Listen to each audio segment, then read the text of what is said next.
स्वातंत्र्यवीर सावरकरांचा सातत्याने अपमान करणारे राहुल गांधी यांना सुप्रीम कोर्टानेच चपराक लावलेली आहे। आता रोज संविधान हातामध्ये घेऊन फिरणारे राहुल गांधी सर्वोच्च न्यायालयाचा मान ठेवणार का, हा माझा प्रश्न आहे। आणि अशा प्रकारे यापुढे स्वातंत्र्य संग्राम सेनानींचा अपमान राहुल गांधी करणार नाहीत अशी मला अपेक्षा आहे।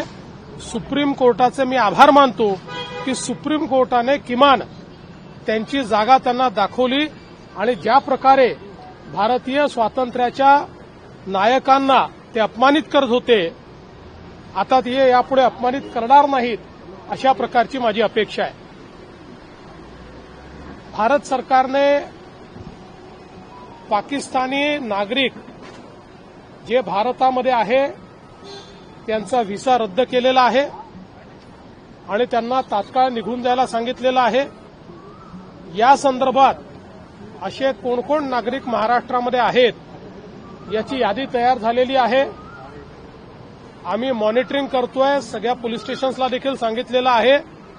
तात्काळ वेळेमध्ये त्यांनी देश सोडून गेला पाहिजे या दृष्टीनं पूर्ण मॉनिटरिंग केलं जाईल आणि जर कोणी त्याच्यात दिरंगाई केली तर त्याच्यावर कायदेशीर कारवाई केली जाईल।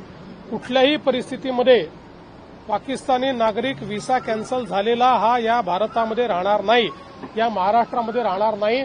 या संदर्भात पूर्ण काळजी आम्ही घेतो आहोत।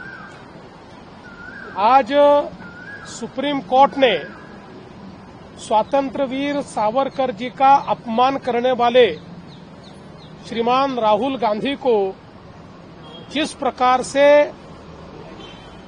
एक झन्नाटेदार चाटा मारा है, मैं इसके लिए सुप्रीम कोर्ट का बहुत आभार व्यक्त करता हूं, क्योंकि लगातार राहुल गांधी स्वतंत्र संग्राम सेनानियों का, नायकों का अपमान करते रहे हैं और जिस भाषा का भी उन्होंने इस्तेमाल किया है इससे देश बहुत आहत है। मैं अपेक्षा करता हूं कि लाल संविधान लेकर घूमने वाले राहुल गांधी अब कम से कम सुप्रीम कोर्ट के आदेश का पालन करेंगे और स्वातंत्र्यवीर सावरकर के खिलाफ ये जो उल्टी सीधी बातें वो करते हैं वो करना बंद करेंगे। सर, भारत सरकार ने पाकिस्तानी नागरिक जो भारत में आए हुए हैं उनका वीजा रद्द करने का निर्णय किया है। हमने तुरंत उनकी लिस्ट प्राप्त की है। महाराष्ट्र में उनको आइडेंटिफाई किया जा रहा है। पुलिस स्टेशंस को भी इत्तला दी गई है। कोई भी नागरिक पाकिस्तानी वीजा लेकर 48 घंटे से ज्यादा महाराष्ट्र में न रुके, इस दृष्टि से हमने प्रयास शुरू किए हैं और हम पूरी तरीके से मॉनिटरिंग करेंगे, उनको बाहर निकालेंगे। जो लोग ओवरस्टे करेंगे उनके ऊपर कानूनी कार्रवाई की जाएगी। सर, या सगळ्या संदर्भामध्ये आपकी बात हुई कि अमित शाह ने आपको फोन करके इस बारे में कुछ जानकारी देखिए, सम्माननीय गृह मंत्री जी से इस संदर्भ में मेरी पूरी चर्चा हुई है। इसके बारे में गृह मंत्री जी से हमने पूरा मार्गदर्शन लिया है और उसी के अनुरूप ये कार्रवाई होगी। सर, काश्मीरी पर्यटकांच्या दृष्टीनं अबीर गुलाल रिलीज होने वाली, क्या भारत में रिलीज, मुंबई महाराष्ट्र में रिलीज होने देंगे आप? क्या पाकिस्तानी एक्टर है सर, देखिए, पाकिस्तानी एक्टर या पाकिस्तानी प्लेयर इनके प्रति हमारे मन में कोई सिंपती नहीं है। सर, काश्मीरमधल्या ज्या पर्यटकांचं आपलं सगळे मदत कार्य सुरू आहे त्याची एक आज विमान सुद्धा येते, 232 प्रवाशांना घेऊन येते। अजून काही पर्यटकांची नावं आयडेंटिफाय झाली आहेत आणि त्यांना कधीपर्यंत आणलं असं आहे की ज्यांच्यामध्ये पॅनिक होतं आणि रस्ते बंद असल्यामुळे ज्यांची व्यवस्था नव्हती अशा लोकांना आम्ही मोठ्या प्रमाणात इथे परत आणलेलं आहे। आता जे तिथे पर्यटक आहेत त्यांचे स्वतःच्या व्यवस्था आहेत, कोणाच्या 1 दिवस उशिरा आहे, कोणाची 2 दिवस उशिरा आहे। त्यामुळे आम्ही पहिल्यांदा तर त्यांना हे सांगतो आहोत की तुमची तिथेच आम्ही व्यवस्था करून तुमचे जे रिझर्वेशन्स आहेत त्याप्रमाणे तुम्ही परत आलं पाहिजे, अशा प्रकारचा आमचा प्रयत्न आहे। कारण सगळ्यांना परत आणणं याकरता वेळ लागणार आहे। त्याच्यामुळे त्यांनी जर त्यांच्या व्यवस्थेत, म्हणजे त्यांचे अनेकांचे विमानांचे बुकिंग आहेत पण ते बुकिंग 1 दिवस नंतरच आहे, त्यांना वाटतं 1 दिवस आधी आम्ही आलं पाहिजे, तर पहिल्यांदा तर आमचा प्रयत्न आहे की त्यांनी त्यांच्या बुकिंगप्रमाणे यावं आणि त्याकरता तिथे त्यांची जी व्यवस्था करायची ती व्यवस्था आम्ही करतो आहोत. त्याकरता गिरीश महाजनजी तिथे स्वतः आहेत. पण त्यातले काही लोक थोडे घाबरले आहेत, काही पॅनिकमध्ये आहेत. अशा लोकांना आम्ही परत आणतो. सर दुसऱ्या बाजूला एका बाजूला हे सगळं सुरू आहे. कल रक्षा मंत्री जी ने ऑल पार्टी मीटिंग ली, लेकिन इतने संवेदनशील मुद्दे में भी उबाटा मौजूद नहीं रही. उस पर आप क्या कहेंगे? देखिए, मुझे इस बात का बहुत दुख है कि कम से कम देश के मामलों में इस देश का इतिहास है कि सारी पार्टियां एक रही है.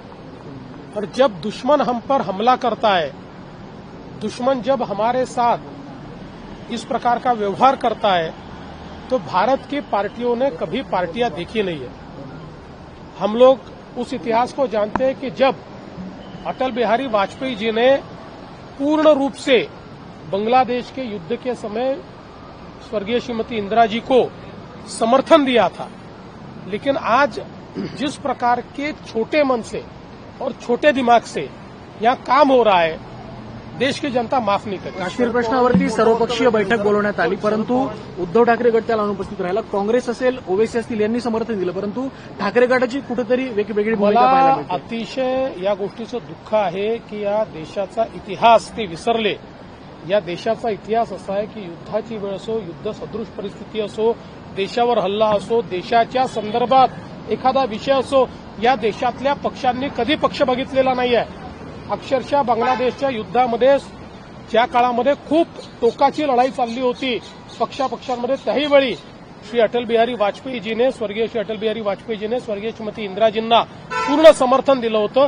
हीच या देशाची परंपरा राहिली आहे. पण अशाही परिस्थितीमध्ये विरोध करणं, उपहास करणं, मूर्खासारखे स्टेटमेंट देणं, हे जे काही उबाठाकडनं चाललेलं आहे, देशाची जनता माफ करणार नाही. शरद पवारांनी एक महत्वपूर्ण विधान केलं आहे की काश्मीरमध्ये जो गोळीबार झालेला आहे त्यामध्ये धर्म बघून गोळ्या मारल्याने असं ते म्हणतात. शरद पवार साहेब काय म्हणाले हे मी ऐकलं नाही, पण ज्यांचे आप्तेष्ट मारले गेले, जे स्वतः त्या ठिकाणी होते, ते काय म्हणाले हे मी ऐकलेलं आहे.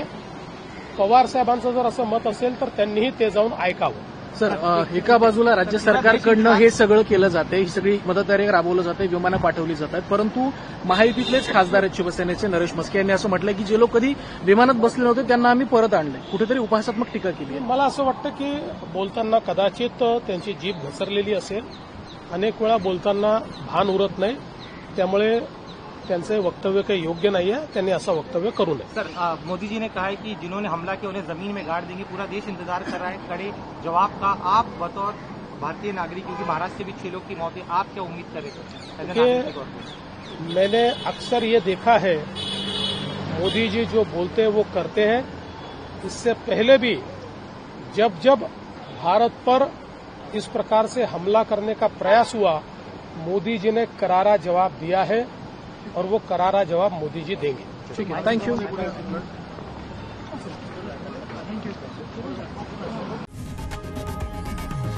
लोकशाही मराठी ऐका, पहा, जागरूक रहा.